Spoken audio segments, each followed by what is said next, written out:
Toma.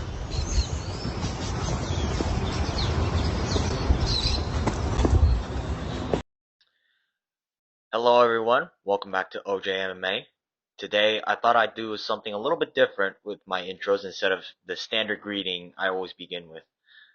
Last time we left off with me giving my general opinions of light heavyweight, and if you haven't checked that video out, basically I was saying that this division is fun to watch, but it is extremely frustrating at times considering how most of the top fighters in this division randomly turn their brains off before the fight. But Alex Pereira very much contradicts what I said last week, because Pereira is an elite mixed martial artist. For those of you who don't know who Pereira is, he is the current light heavyweight champion as well as the former middleweight champion of the UFC. He's got an amateurish record of 10 wins and 2 losses, but regardless, he is still one of the best fighters the UFC has ever seen in this division. Prior to joining the UFC in 2021, Pereira fought in Glory, the greatest kickboxing organization in the world. At the time, he held belts at middleweight and light heavyweight simultaneously, and is still widely regarded as one of the greatest kickboxers of all time.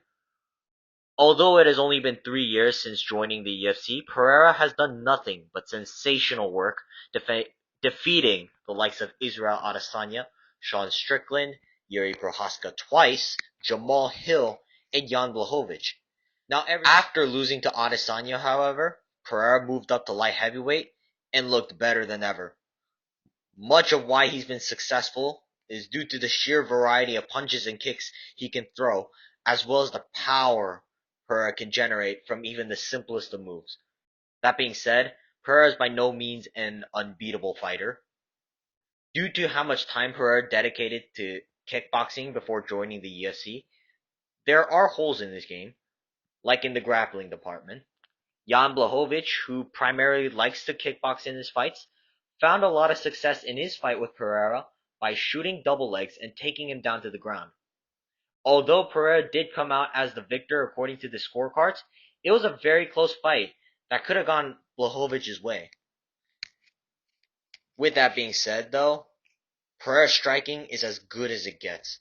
We have seen other elite kickboxers like Israel Adesanya catch him to knock him out cold, but other than that, Pereira's looked flawless, at least, and he's a lot better now compared to when he fought Adesanya at middleweight. So what's next for Pereira? Many fans want to see him move up to heavyweight to potentially become the first fighter to win UFC belts across 3 different weight classes. But there are a few challenges Pereira needs to face before moving up to heavyweight. Currently, he is scheduled to fight Khalil Rountree, the number 8 ranked contender in the light heavyweight division. Many fans like myself do not care to see this fight for a few reasons. One, Rountree is a much lower step down in competition compared to everyone else Pereira's fought. And second, there is a clear-cut next challenger for light heavyweight in Magomed Ankalaev, who I will be covering more about in another video. Long story short, Ankalaev is the most interesting matchup for Pereira at the moment, because although Ankalaev is a primary striker, he can wrestle better than anyone in this division. Pereira has fought many elite fighters, but we have never seen Pereira forced to fight someone with solid grappling like Ankalaev.